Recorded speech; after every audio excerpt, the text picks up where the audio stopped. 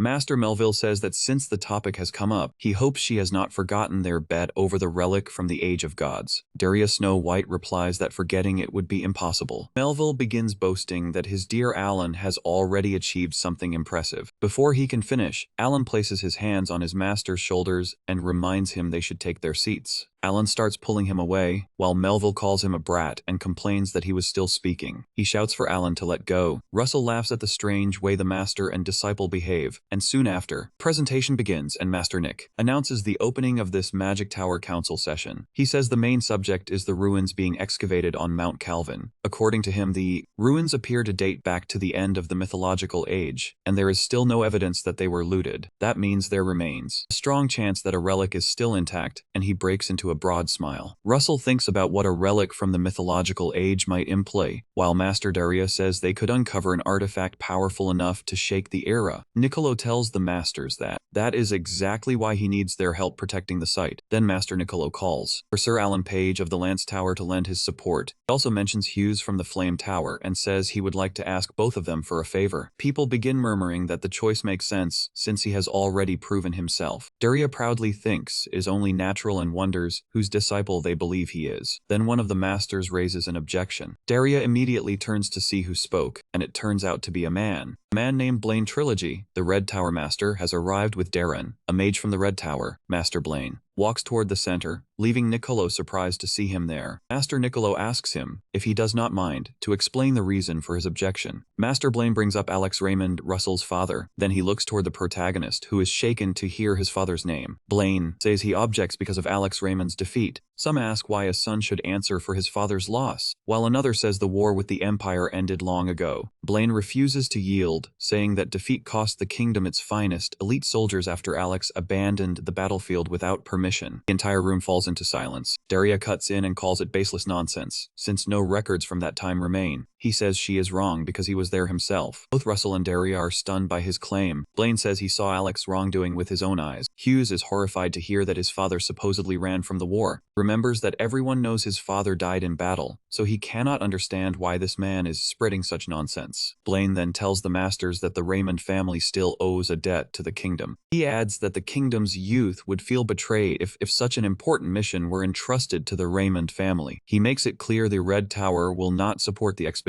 if Russell helps guard it. Some men begin weighting the issue. Russell may be famous as the rising divinity, but excluding the Red Tower would be difficult. Niccolo watches quietly and realizes Blaine has shifted the mood of the room with only a few words. He understands that this was exactly what the Red Tower expected. unexpected, and that Blaine is confident because of the support behind him. Niccolo thinks of one powerful figure in high society, Archduke Bismarck. He remembers that Blaine is trusted by the king's uncle, the most powerful man in the country, the Archduke. Niccolo concludes that opposing Blaine would mean turning the Archduke's faction into an enemy. He knows only Melville and Daria Snow White can speak to Blaine without restraint. Hearing Blaine's claims, Melville bluntly calls them absurd. Daria Snow White senses the protagonist's anger and tells him not to interfere. She says she will handle it, but the protagonist ignores her warning and tells the Red Tower Master that he has a question. Blaine turns toward Hughes. He asks whether Blaine is prepared to take responsibility for what he just said. Blaine asks what he means by responsibility. Russell answers by asking whether he can answer for insulting House Raymond. Daria stops him and says this is not the time. Blaine laughs and says the honor of a fallen, worthless family means nothing. He tells Russell to be grateful that Daria is his master, or he would have punished his tongue and made him a lesson for arrogant young mages. Then someone enters and remarks that the Red Tower Master seems more royal every time she sees him. She adds that someone might even mistake him for the king. Everyone turns in shock to see who has entered. It is Ikotit Rathmos, the princess of the kingdom. The masters immediately bow. Blaine bows as well, though he wonders why the princess has come. Princess Ikate says she was listening from outside and believes the Red Tower Master is correct. If someone carries a debt, she says, then they should be given a chance to repay it. Daria Snow White tries to interrupt. The princess says there is one condition. Princess Ikate says a person can only repay a debt when they are given the opportunity. She then orders the Lance Tower and the Flame Tower to serve as guards together with the Red Tower. Hearing her decision, he is caught completely off guard. Princess Ikate only smiles at him. Blaine objects and reminds her that this matter should not be treated so lightly. Princess Ikate turns to Niccolo and asks who the largest sponsor of the excavation is. Pastor Niccolo answers that she is the main sponsor. The princess smiles and says they will continue exactly as she has decided. After making that clear, she leaves the room. Blaine watches her departure with an uneasy smile. Niccolo quickly brings the meeting back under control and moves on to the next subject, the excavation schedule. Raymond remains stunned by everything that just happened, especially the princess's sudden intervention. After the meeting, Blaine thinks this had been his chance to end the Raymond family, and he cannot believe the princess interfered. Suddenly, Jerome Brum notices something near their carriage route and leaps onto roof drawing a crimson sword. The driver stops abruptly when someone blocks the road. Blaine steps down and tells Daria that she still has no manners. She simply smiles and says he is not exactly polite either. He places his sword against Daria's neck, but she only smiles and asks if he truly believes that blade is enough. Jerome simply stares at her, confused by the meaning behind her words. Blaine steps forward and orders Jerome to lower his weapon, surprising him with the sudden change in tone. Jerome bows and withdraws. Blaine tells Daria Snow White that she clearly did not come to apologize, then asks what she wants. She says she wants to discuss Alex Raymond, which makes him look surprised. Blaine says he did not personally witness it. Daria says that is unfortunate, explaining that she is trying to uncover the truth behind Alex's death and thought it was worth asking him. Blaine says he cannot believe she would go that far and asks whether she knew the late Raymond. Daria snaps back. She says this matter concerns her young disciple, and a disciple's affairs also belong to the master. She is helping him settle this debt and will find whoever caused Alex's death. He strikes her staff against the ground and disappears, leaving the men startled. Blaine orders the driver to turn the carriage around and head for the Archduke's mansion. He says there is something there that he needs to confirm. Meanwhile, at the Archduke's mansion, a skull rests in a dark room with a heretical mark written on its forehead. Suddenly, the skeleton reacts. The skeleton comes to life, its eyes glowing with a bright light. Sometime later, Daria Snow White asks Russell Raymond if he is still leaving tomorrow. She questions how he expects to handle the mission when he is so distracted during training. She asks whether the old man's words are still troubling him. While fighting the monsters, the protagonist says they are not. Daria watches him carefully and remembers how people once praised him. They once praised him like a divine child, yet now they slander his late father as a coward. She wonders how he could possibly remain unaffected by that. Master Daria comes down to speak with him, telling him the truth will surface one day. For now, he should focus on walking his own path. Words about following his own path remain in his mind. At last he asks Daria to guide him once again, and his master laughs. She laughs softly, clearly pleased with the answer he has given. Hughes Raymond understands that this path will not be easy, but it is one he must follow. He tells himself that children must eventually step out from their parents' shadows. Meanwhile, Princess Rekka goes outside in disguise. As she heads toward the palace, she thinks about how enormous her parents' shadow feels. Then she leaves the estate. After that, she continues wandering through the city. 2 days later, on Mount Calva, a portal opens from the Flame Tower. Simon steps out of the portal and onto the mountain. He looks around at the place he had only ever heard about. Then the biting cold hits him, and he begins to shiver. He moves a finger and releases a small pulse of energy to warm the air. The people nearby are surprised when the temperature suddenly grows warmer. Meanwhile, one of the workers at the excavation site looks just like the princess. A man asks if he is from the Flame Tower, and he answers yes. The man says they have been waiting for him, then leads the way. As the protagonist follows him, he notices several banners around the site. He sees one belonging to the Yellow Tower of the Royal Path. He also notices one from the Yellow Tower of Everall, followed by another. Another banner belongs to the Yellow Tower of Ikios. He realizes the kingdom's finest earth mages have all gathered here for this work. The man asks whether the scale of the operation impresses him. Then he explains that the entire structure was even built from magic crystals. Russell Raymond observes it closely. He notes how reflective it is and says it resembles a giant mirror. The man agrees. He confirms it and explains that this is why the ruins are known as the Temple of Mirrors. Soon afterward, they meet an old man who welcomes Hughes Raymond and introduces himself as Spiegel of the Yellow Tower, the leader of the expedition. Russell Raymond greets him respectfully and introduces himself in return. He recognizes Spiegel as the talented man who rose from commoner to elder of the Yellow Tower of the Royal Path, and as the archaeologist who uncovered more ruins than anyone in the kingdom. Russell wonders whether he can ask a few questions that have been bothering him. Just then, Alan arrives and immediately notices Raymond, the protagonist. Our boy is pleased to see him and says he arrived early. They shake hands and Hughes says it is good to see him again. Hughes jokes that calling Alan a hardworking genius feels unfair, almost like cheating. Alan laughs and says he wants to protect the mythological relic. Alan says they still need to wait for the Red Tower Guard before reviewing shifts and duties together. Mr. Spiegel says it is certainly reassuring to have the kingdom's prodigies guarding the site. He also wonders what kind of trouble could be hidden in these musty ruins to require so many people. Spiegel feels that the preparations may be a little excessive. As he speaks, a loud explosion pulls the three men's attention toward another part of the site. Workers flee in panic, and Russell Raymond asks what is happening. An ice golem rises from the ground. It emerges at the site and growls toward them. Spiegel quickly recognizes it. He identifies it as a crystal golem, and Alan immediately tells everyone to move to safety. Crystal golem lashes out and releases a sudden attack. Several crystals shoot toward them. Spiegel raises shields to protect the workers, but the crystals break through and strike the men. Spiegel is shocked when his shields fail to hold. He quickly changes tactics and drives both hands into the ground. A wall of earth rises before them, stopping the incoming crystal shots. He orders everyone to raise earth walls and maintain the defensive line. Princess Hecate finds an injured worker, helps him up, and tells him to stay strong. Then the golem suddenly appears behind them. It raises a massive hand and fires crystal bullets. Hecate turns in shock and throws up her hands, trying to release mana quickly enough to block it. Before she can act, Russell charges in with his flame spear and burns away the crystals in a single strike. He looks at him in surprise, unable to respond. When he asks whether she is alright, something about her catches his attention. Her purple hair makes him realize her true identity. Russell calls her princess, and Hecate is clearly displeased that he recognized her. The monster growls, pulling his attention back to the battle. At the same time, Alan Page casts his own spell, Ice Bow. He shoots the creature in the back, but the attack barely affects it and only makes it angrier. He had expected to blast apart its entire torso, but the creature is far tougher than he imagined. Then a huge blast strikes the monster and tears it apart, forcing Alan and Russell to shield themselves as Jerome arrives. With his original construct, Flame Sword, Jerome crushes the monster into fragments and leaves everyone staring in shock. After defeating it, Jerome casually says he hopes he has not arrived too late. He introduces himself as Jerome from the Red Tower, while the protagonist says nothing and simply watches him. Jerome looks back at him, wondering why Russell keeps staring. 3 days earlier, Jerome and his master Blaine entered a secret room inside the Archduke's estate. Blaine asks the strange skull about Alex Raymond. He says Duria has begun investigating Alex's death and wants to know why. After a moment of thought, the skull says the only explanation it sees is that Blaine ordered Alex removed. Blaine remains silent and gazes into the distance. The skull asks what is wrong and whether he fears being exposed. Blaine says that is impossible. He is merely disappointed. He speaks to the one communicating through the screen. The skull saying that if Russell Raymond had been properly dealt with during the tower screening, Darius Snow White would never have grown suspicious. The skull replies that it happened because it received poor information claiming Hughes was only a child. Blaine grows angry and asks if it is blaming him. Then someone enters and asks whether Blaine called him there just to watch an argument. It is Archduke Bismarck Rathmus. Blaine bows, and the Archduke asks whether his little niece truly interfered with the meeting. He adds that time passes quickly.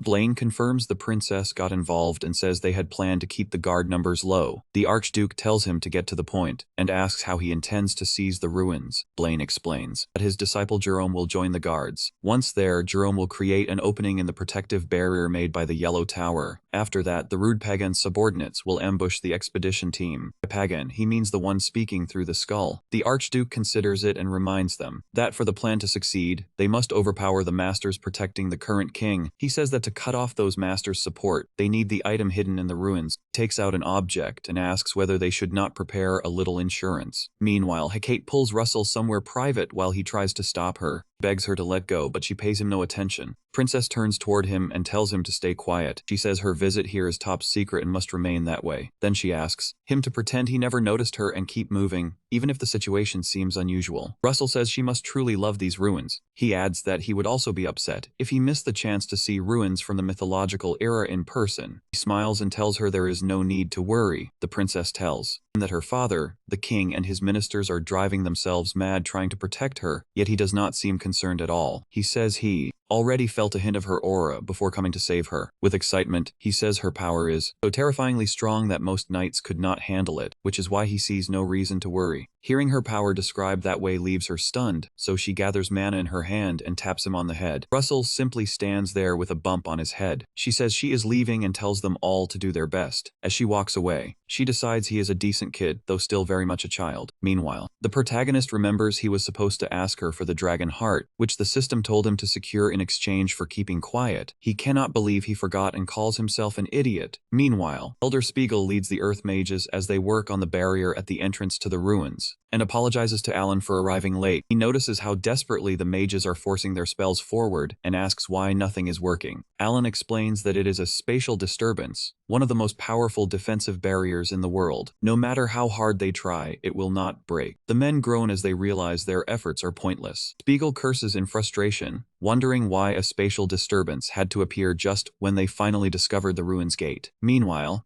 Jerome remains standing there in complete silence. He thinks he must send a report to the Archduke. Later, Elder Spiegel is stunned to hear that there might be a way to get through the barrier. Alan explains that the Spear Tower possesses a relic from the Age of the Gods, and with it, they can pierce the barrier and enter. Spiegel doubts they would lend out something so precious that easily, but Alan says he will go and ask in person. Senior Spiegel grabs his hand with deep gratitude. He promises that if Alan solves this problem, the Yellow Tower will repay the debt. Alan simply smiles and says he will return as quickly as possible. He goes to the other mages and says that, whether he likes it or not, he owes both of them for covering for him. They say it is nothing and assure him that everything will be fine. Jerome stays silent, thinking that with Alan Page gone, only one war mage remains here, and that is the protagonist. Then the protagonist suddenly tells Jerome that he wants to discuss tonight's guard shifts. Jerome smiles and says he will take the first watch. Then he turns to the others and says he is tired, so he will go first. Russell thinks there is something deeply unsettling about that smile. Later that night, several Yellow Tower mages sit by the fire, watching the scene from one side of the shield. They spot intruders outside, pagan underlings approaching the area. The mages order them to stop, saying the Yellow Tower controls this place, but crimson shots suddenly strike them, making them cry out. Among them, Jerome reveals himself as the traitor and finishes them with magic. He opens a gap in the shield to let the thugs in, then says the plan has changed because of the spatial disturbance. It has appeared around the ruins, and Alan Page is now heading to the Spear Tower to retrieve the artifact that can break it. He says the scent of burning remains fills the air and calls it unpleasantly satisfying. Jerome continues, saying they only need to take Spiegel hostage to pressure Alan. The masked man asks about the Flame Tower's divinity and says kidnapping him seems pointless. Jerome tells them to get rid of him and warns that he will not forgive another failure like the last one. One huge man in knight armor steps closer and says that is a lot of complaining from someone who only stands back and watches, openly mocking Jerome. Jerome grows furious, and it seems they may clash. The masked man stops the large man and reminds everyone that they are on the same side. The masked man then adds that Jerome is Sir Blaine's cherished illegitimate son, so no one is allowed to harm him. Hearing that, he snaps. He draws his sword and thrusts it toward the man, but the masked man opens a portal to block the strike. Jerome angrily asks what he just said, and the masked man claims it was only a joke before telling Jerome Jerome to calm down and open his heart a little. Meanwhile, the other thugs gather into a magic circle to cast a pagan spell. Soon after, terrifying monsters crawl out once the spell is completed. The masked man steps back and tells Jerome that, although it should never happen, if things go wrong, he must not forget to use the object given by the Archduke. Jerome merely looks at him and says nothing. He remembers Blaine warning him that after this mission, he must live like a ghost until the Archduke takes the throne, but also said no one from the expedition could be left alive. When Jerome asks if he may use the Archduke's object if things go wrong, Blaine silently stares at him for a while. At last, he asks whether Jerome does not want his recognition and tells the boy to complete the mission properly and make sure nothing goes wrong, no matter what it costs. Back in the present,